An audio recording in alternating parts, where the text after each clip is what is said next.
Alors, zoomez sur les images, Alt roulette, allez voir si la qualité des images est bonne, barre d'espacement pour bouger dans la fenêtre. Il est possible que votre qualité d'image soit pas très valable par rapport à ce que vous avez vu dans Google, dans le navigateur. Il est possible que la qualité des images ici ne soit pas terrible. Par exemple ici, voilà, on dit que c'est pixelisé. Est-ce que vous voyez que c'est pixelisé? Donc InDesign d'origine montre des images en basse définition. C'est ce qui va permettre de faire une mise en page avec beaucoup d'images et malgré tout travailler sur un ordinateur qui n'est pas hyper puissant. Parce qu'il affiche les images en basse définition. Bien entendu, à la sortie, quand on exporte le PDF pour donner à l'imprimeur, ou quand on exporte n'importe quoi comme sortie, c'est vraiment l'image haute définition qui sera utilisée. C'est juste l'affichage de InDesign qui utilise des images basse définition. Donc pas de panique.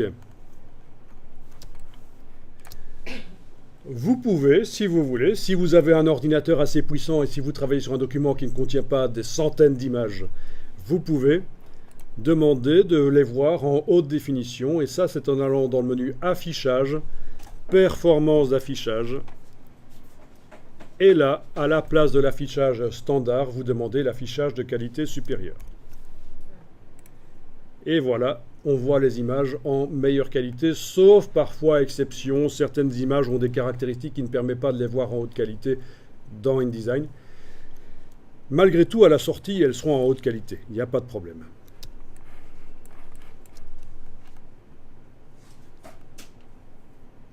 Donc ça, c'est une première chose, parce que beaucoup d'utilisateurs de Photoshop se lancent dans InDesign et ont un peu de mépris par rapport à ceux qui font la mise en page, en se disant « Oui, InDesign, c'est quand même super facile, je vais me lancer là-dedans, je vais tester sans étudier. » Et alors, dès qu'ils amènent une image dans InDesign, c'est la cata, ils crient au scandale, parce que l'image est en basse définition. Il faut bien comprendre ce que vous venez de comprendre, c'est que c'est juste un réglage de l'affichage pour économiser des ressources informatiques. C'est juste ça. Alors, quand on veut imprimer un document pour un imprimeur, il faut des images en 300 pixels par pouce. C'est la résolution. Sur une distance d'un pouce sur le papier, 2,54 cm, il faut qu'il y ait 300 pixels de l'image qui servent à faire l'image sur le papier. L'imprimeur, en fonction du type de papier que vous allez choisir, va parfois vous dire « Tiens, là c'est une impression, il faut du 400 pixels par pouce, du 450. » Ça dépend de ce que vous avez choisi chez lui. Pour une impression jet d'encre, c'est pas chez un imprimeur, c'est sur une imprimante jet d'encre ou un traceur jet d'encre, ça peut être grand format, 150 pixels par pouce suffisent. Donc en général, c'est ce qu'on dit. 300 pixels par pouce pour un travail chez un imprimeur, 150 pixels par pouce pour une impression jet d'encre, pour des raisons que je ne vais pas détailler ici maintenant, mais si ça vous intéresse, reposez-moi la question plus tard, je vous expliquerai pourquoi il y a besoin de plus de pixels quand on envoie chez un imprimeur, par rapport à l'impression jet d'encre. Alors, ces images sont à quelle résolution? On s'en est même pas préoccupé. La seule chose qu'on a regardé, nous, dans les résultats ici, c'est la définition. On a pris des images qui ont quand même pas mal de pixels.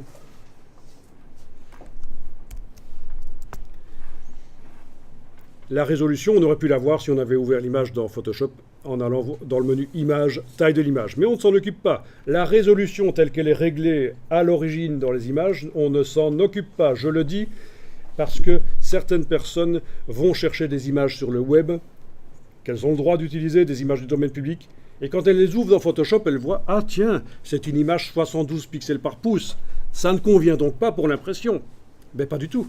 Ça, on s'en fout de la résolution d'origine de l'image. Ce qui compte, c'est la résolution qu'elles ont dans InDesign.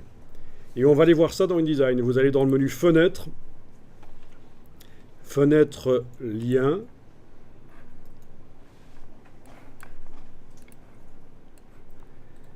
Là, vous avez la liste de toutes les images.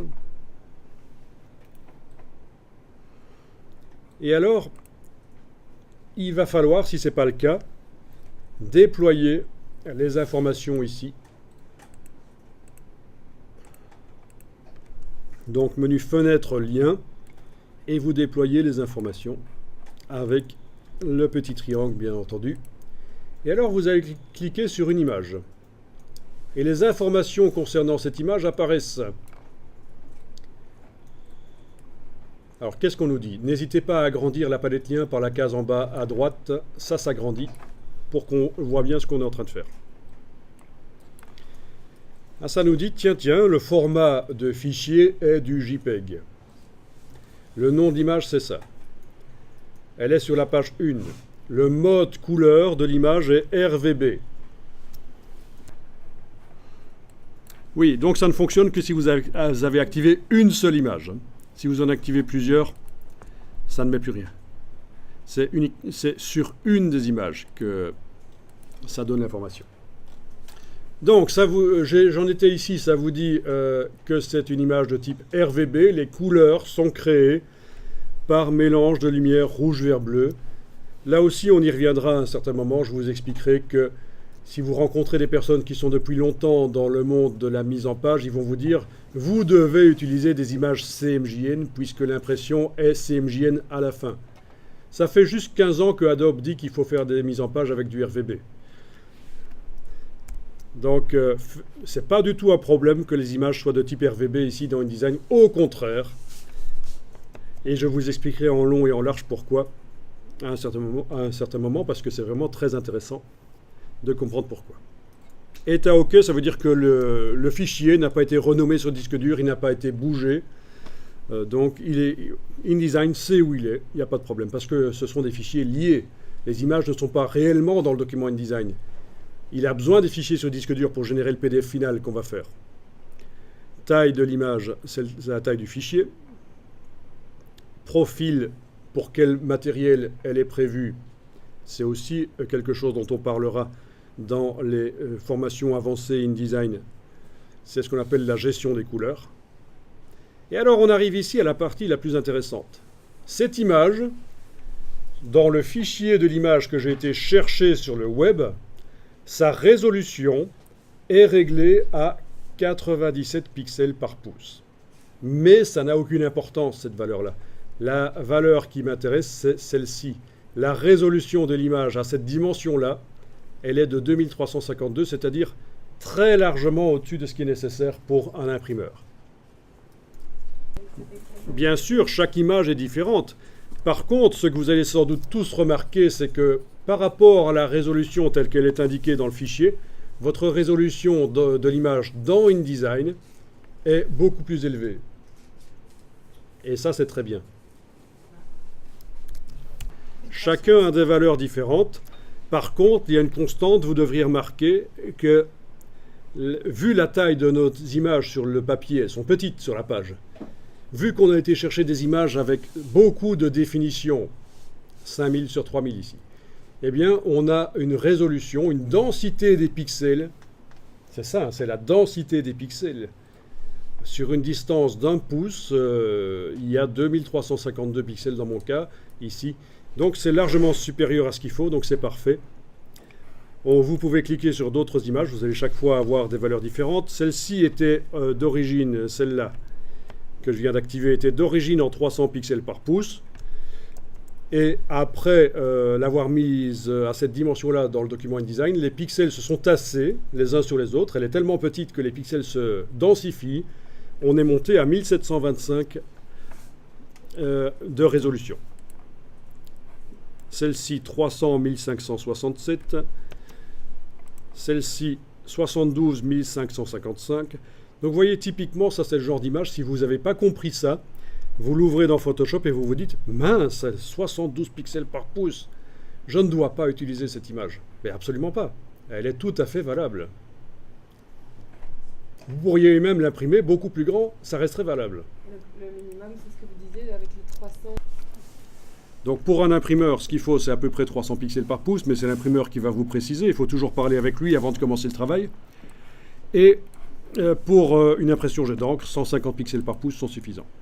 Donc toutes mes images sont largement au-delà de la résolution nécessaire pour imprimer chez un imprimeur. Je pourrais donc même agrandir ça sur un format plus grand et ça ne poserait pas de problème. La qualité y serait, le détail y serait. Celui pour l'imprimeur, c'est les PP effectifs. C'est les PPP effectifs qui comptent, oui, oui. Donc là, si ça fait plus de 300, c'est bon. Et ça, les PPP réels, c'est ce qui est pré-réglé dans le fichier. Quand on ouvre le fichier, qu'on va voir dans Photoshop, dans le menu Images, taille de l'image, on va voir, tiens, la résolution est de 300 pour celle-là. Ou pour celle-là, tiens, elle est de 72. Mais ça n'a aucune importance. C'est juste un pré-réglage et on passe outre directement, nous.